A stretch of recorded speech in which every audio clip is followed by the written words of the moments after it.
How many times do the fans have to say it? How many times do movie lovers and moviegoers have to say it? Why don't you just listen to us? And low-key, you guys, it makes me think I just want to bring back the narrative from the 1980s and 1990s movies because I feel like they would have explained everything to me as to what the heck we are about to watch. Don't you feel the same way?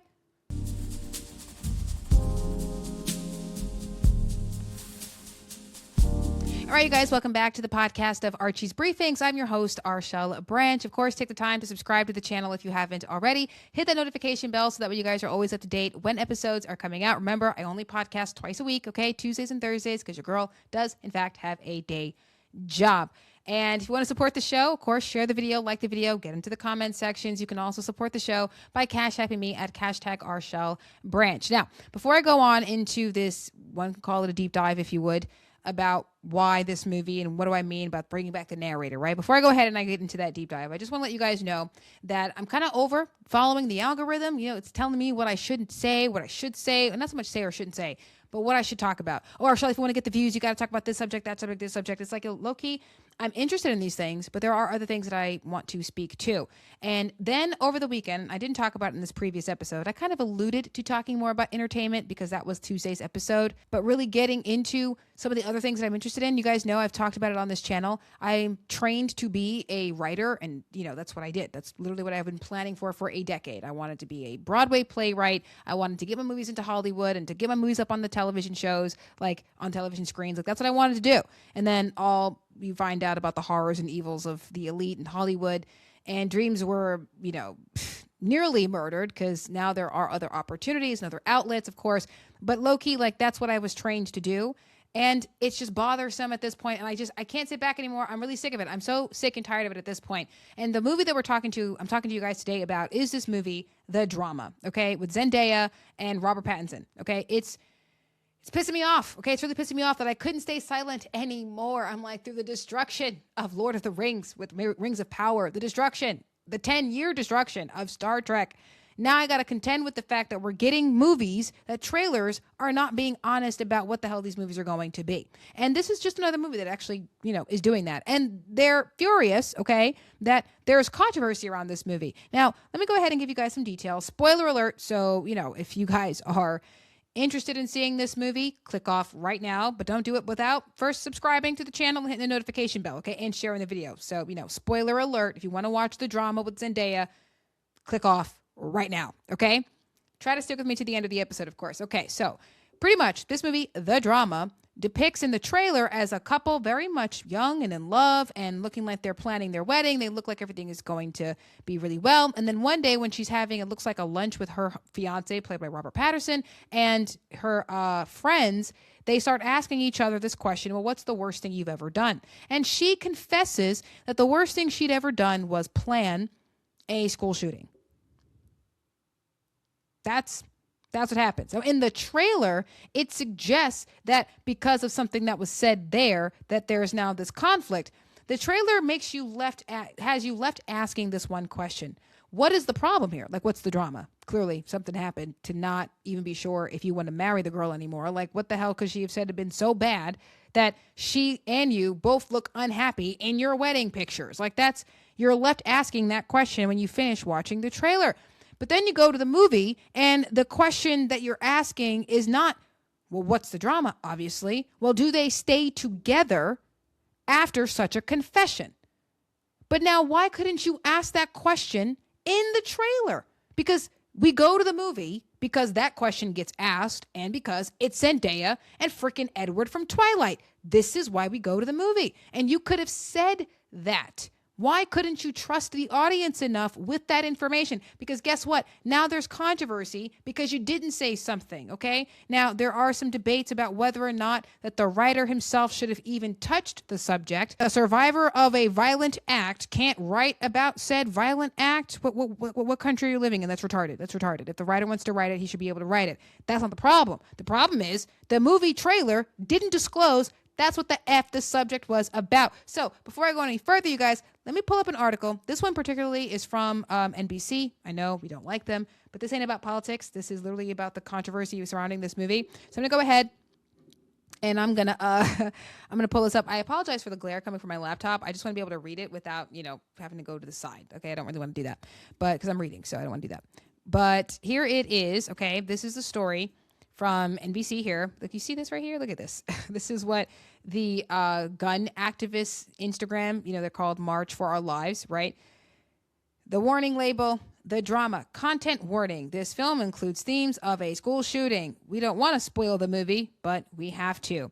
Now, some of you probably didn't see the movie. You probably heard of the controversy and thought, well, I'm not seeing this freaking movie. I have seen tweets about this where the tweets were like, thank you for spoiling it for me because now I'm definitely not going to see this movie. It's like, right, but this is exactly why they left it out. People are saying that the reason why they left this movie out, they left that out of the movie is because they didn't believe people would go and see the movie.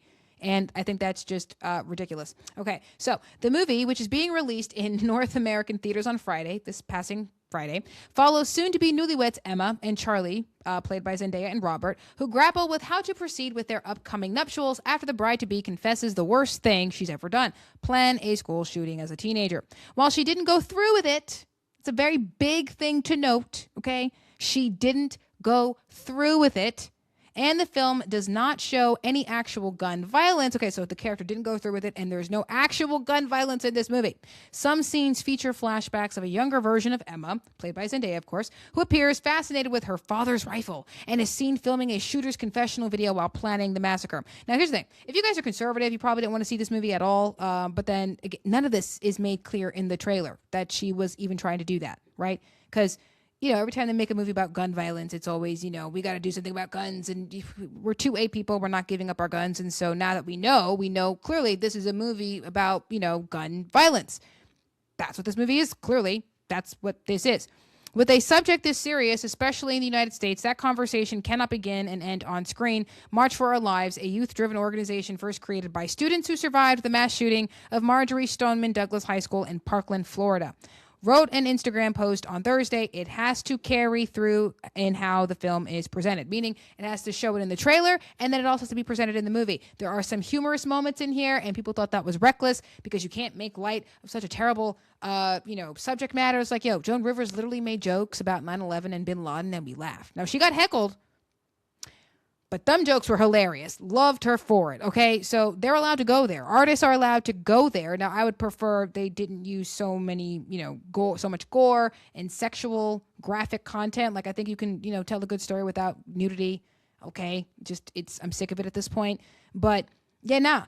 You don't spoil the movie by telling me that, there's a subject about school shooting in here, because based off of this, it's a question of, do they get married at the end of it? From this, you don't even know, but that's why you go to the movie. I'm going to come out of this. All right, you guys. So you saw that, you heard that, you see what I'm saying, right? Like, even in that Instagram post that March for Our Lives even talked about, right? Saying that they don't want to spoil the movie, but we have to. It doesn't spoil the movie, because from that post, you don't even know if they end up together, because hello, like, knowing her truth, right? Her truth. Knowing the truth about her, that this is something she thought about doing, do they still get married? Does she keep her friends? Like, that's the question. After such a confession, do they still get married? For that question, you go to the movies for. And the fact that they didn't disclose it is the reason for why people are not going to see the movie. There are people who are saying that if they had said it in the trailer, I might have still seen this movie. And again, you guys, like I said, this is not the first time this has happened before, not particularly with the subject matter, but where you have a story not disclosing everything in the dang trailer, okay? This movie, The Substance with Demi Moore. Again, you guys, another spoiler. If you haven't seen this movie and you're interested in seeing this movie, click off now, but not before you subscribe and support the show by Cash Apping me at #RShellBranch. Link is in the bio of the channel. Okay, but again, even with The Substance, I saw the trailer to this movie, and I thought this was going to be a thriller about an older woman in Hollywood versus a younger woman in Hollywood, and somehow Dennis Quaid is ending up in the middle of all this. Like, this is what I thought. What it actually is a more twisted and darker version of Death Becomes Her. Like, that's what this is a horror, dark, disturbing Death Becomes Her. Like, that's what this is, okay? Some chick lies to Demi Moore, tells her, if you take the substance, you will grow younger. Okay? You'll be the female Benjamin Button. Okay? You're going to look younger and everything's going to go great. She takes this substance and some young broad comes crawling out of her back. Yo.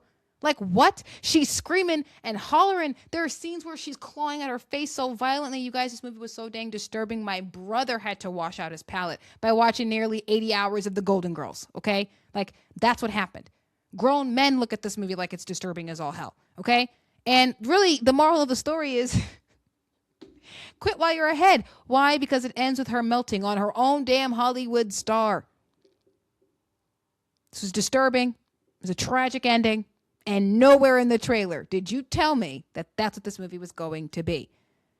Okay? That's just another one. And let me tell you, you guys, like I said, I'm going to show you the article here. It's from IMDb, where I'm not the only one who recognizes this. Okay? I'm not the only one. Okay? Here's the article from IMDb right here. Okay? All right, guys. So this is it. Like, look at her. This is right. The Substance producer did not know Demi Moore's movie was a full-on gory horror. Had no freaking clue. The producer had no freaking clue. You making these movies and you don't know? Okay, the article says the Substance producer, Eric Fellner, reveals that he didn't exactly know the surprising genre film starring Demi Moore was a full-on horror movie with plenty of gore. While he most likely read the script, most likely, so do we really know he read it? Okay, let me tell you why I think he did later on. Before greenlighting the film, chances are the director, Coralie F., I don't know how to pronounce her last name, so Coralie F., kept a few details to herself. Per The Hollywood Reporter, Fellner sat with Tim Bevan, we'll call him Tim B, at an event at the BFI London Film Festival where they spoke about The Substance, which was produced by Working Title, that's the name of the production company, one of the most important British studios in TV and film production. Working Title has produced films like Shaun of the Dead, as well as rom-coms like Notting Hill and Love Actually. So it's not like it's new to this company to do horror movies. Chances are this guy and other producers who are producing these movies from this company read Shaun of the Dead. You read it. Especially when you're doing a spoof of another person's movie, because Shaun of the Dead, Dawn of the Dead, that's literally the whole point, right? Come on. Right. Notting Hill, Love Actually, come on. Julia Roberts was in this movie, and then Love Actually, you had Alan Rickman in it. You had Emma Thompson in this movie. I believe Jude Law. Was it Jude Law? Y'all get in the comment sections, because low-key, I really don't like the movie Love Actually. You can ask me why in the comment section. I'm not going to get into it here or why. But low-key, chances are when you're coming from a studio with this kind of body of work, you people read the script. So I'm just going to believe that this broad, this director, Coralie, deliberately withheld the information like some broad was going to come crawling out of Demi Moore's back. That Demi Moore was going to be staring at the dang mirror, clawing her face so dang often. Like, yo. And why? In goodness gracious name, that you couldn't tell me in the trailer, okay, that this was the horror version of Death Becomes Her, because I might have seen the movie anyway. It's a horror movie, and it's freaking Demi Moore and Dennis Quaid. Why do you think we wouldn't have seen this movie had you been honest with us? You guys, the list goes on and on. There's another one, Nicole Kidman's Baby Girl, but I'm going to come out of this before I talk about that. All right, guys, so you read that with me, okay? Now, again, like I said, this is not like it's the only one. You had Nicole Kidman's Baby Girl, okay? This movie, I thought it was going to be a Fatal Attraction, only instead of the broad being the crazy chick, it was going to be the dude. It was going to be a crazy guy, okay? My sister saw the trailer to this movie, and she thought it was going to be a Basic Instinct. She thought maybe Nicole Kidman was going to be like Sharon Stone. But it was also possible that the young man could have been the Sharon Stone. The same way, Nicole Kidman could have been the Glenn Close. Or maybe the guy is going to be the Glenn Close. I got Fatal Attraction. She got Basic Instinct. Pretty much we both watched this trailer and thought to ourselves, this is going to be probably the female version of, okay, one of these Michael Douglas movies. That's what this is going to be. Okay? And that's not at all what it was. What it was is a older woman, boss babe, tired of being dominant with a porn addiction, cheating on her husband. Like, that's what that movie was, you guys. Like, I'm not even joking. I'm not even joking. That is what that movie was. And when you watch the trailer, tell me, watch the trailer to that movie. Watch the trailer. I'm not even telling you guys to watch the trailer, you guys. I'm not even telling you guys to watch the movie, okay? I'm not telling you to watch the movie. I'm telling you to watch the trailer to the movie Baby Girl with Nicole Kidman and Antonio Banderas, and tell me, from watching the trailer, did you get wife with porn addiction? Did you get that from that movie? Like from that trailer? But now that you probably might think to yourself, well, I can see how they can get there from what they have, but that's because I told you.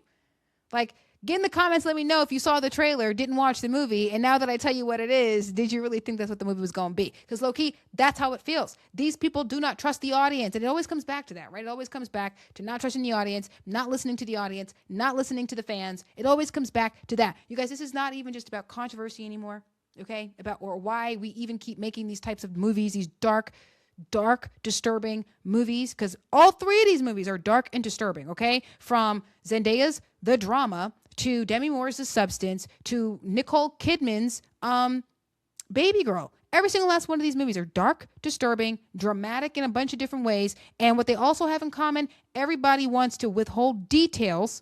Would the audience have gone to see Baby Girl with Nicole Kidman if they had been aware that she was a boss babe with a porn addiction? Would they have seen this movie? Would people have seen The Substance with Demi Moore if they had known that this was a body horror movie version of Death Becomes Her? Would we have seen this movie? Would we have seen the movie with Zendaya and Robert if they had disclosed in the trailer that the worst thing she had ever done was plan a school shooting that she did not go through with? Because that's just as important as the confession. Would we have still seen these movies? It's Zendaya and Robert. We probably would have. It's freaking Demi Moore and Dennis Quaid. And one of the most popular genres in movie making. Horror. Yeah, we probably still would have seen it. Would we have seen Baby Girl with Nicole Kidman and Antonio Banderas? Aquaman's mother and Zorro, you sitting here telling me you think I wouldn't have seen this movie? Practical Magic and Desperado, you really think I wouldn't have gone to see this movie? Are you kidding me? Why didn't you trust me enough to go and see these movies? I don't understand. What's your problem? What is your problem? But low-key, you guys, I just feel like I missed the narrator from the 80s and the 90s because with the narrator, they told me what to expect, okay? Take a look at the movie Pikes Peak with, not Pikes Peak, excuse me, Dante's Peak with Linda Hamilton and Pierce Brosnan. The narrator tells you there's a volcano, it erupts, people are going to die. Will they survive? That's the question. Right. That's a trailer. This is why you get paid the big bucks. I know people are going to die in this movie. I'm questioning, is it going to be Linda? Is it going to be Pierce? Do they live? What about the kids? Are they going to survive? What about Jaws, people? Jaws. Spielberg's Jaws. I'm not saying that every trailer has to have the voice of God as a narrator, okay? But what I am saying is you at least got to be honest about what we're going to see in these movies. Because back in the day, they did that. And not doing it today is only causing problems for you. Because that's why you got controversy with The Drama. You were going to have it anyway because people don't like the idea of telling stories about school shooters and mass shooters. Like that shit don't happen. Excuse my French, but it does. We do it all the time. Not school shooters, but life imitating art and art imitating life. That's what I mean. We do that all the time. Let me be clear and clarify what I mean, okay? We do that, okay? You write what you know. And the writer is a survivor of a school shooting, and that's what he wrote about. And he's allowed to do that. The problem is not that he wrote it, okay? The problem is you didn't disclose it. I don't care about your gun activism. You're not taking away the guns when I get them, okay? You're not taking away my 2A. You're just not going to do that. But this looks like a compelling story, and I should be allowed to decide for myself if this is a movie that I want to see. And you didn't tell me what this movie was because you didn't want me to decide. No, because you didn't trust me enough to see it on my own. And there are people who disagree with me on the Second Amendment who are very much about gun safety and gun protection laws and restricting the Second Amendment. They might have seen this movie anyway because they support it and they love Zendaya and they want to see what this movie is. Low-key, the question that you should have asked is the question that we ask when you get to the movie.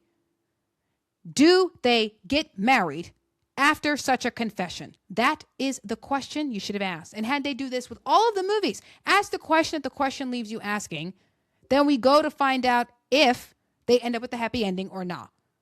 It's corny, it's cliche, it's expected, that's predictable, but this is why we go to the freaking movies in the dang first place. And so if you're not going to do that, then that's where you have controversy. You guys let me know in the comment sections. Do you agree? Do you not agree? Did I spoil and ruin it all for you, or were you not going to see these movies anyway? Because I'm going to be low-key honest with all of you guys. out of these 3 movies, I only saw one of them. Okay. I'm not the one who watches, so you don't have to. So keep watching those YouTubers. Okay. I look at the controversy, look at the drama, and not the drama of the movie, but the drama, the controversy, and the conversation surrounding movies. And I draw my own conclusions. Yeah, no, I'm not going to see this movie. This is why. You didn't tell me in the trailer. And low key, this is my kind of individual protest. I refuse to see movies where the trailers don't tell me what to expect. And you can point them out at this point. And in some cases, when you can't tell it, it's like, no, I'm going to wait for the movie to come out and I'm going to wait for the audience reviews.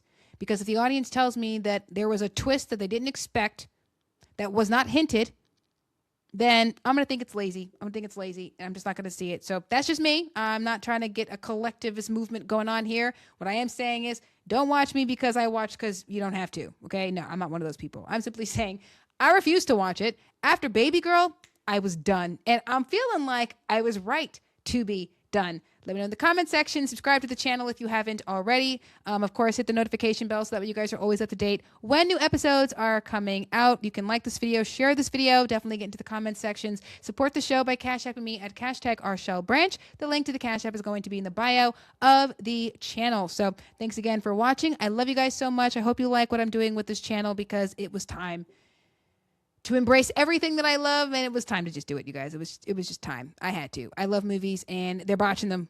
They're botching them, and I'm going to say that they are. So thanks again for watching. Love you guys. Have a great night. God bless, and of course, because it's me, Kepla.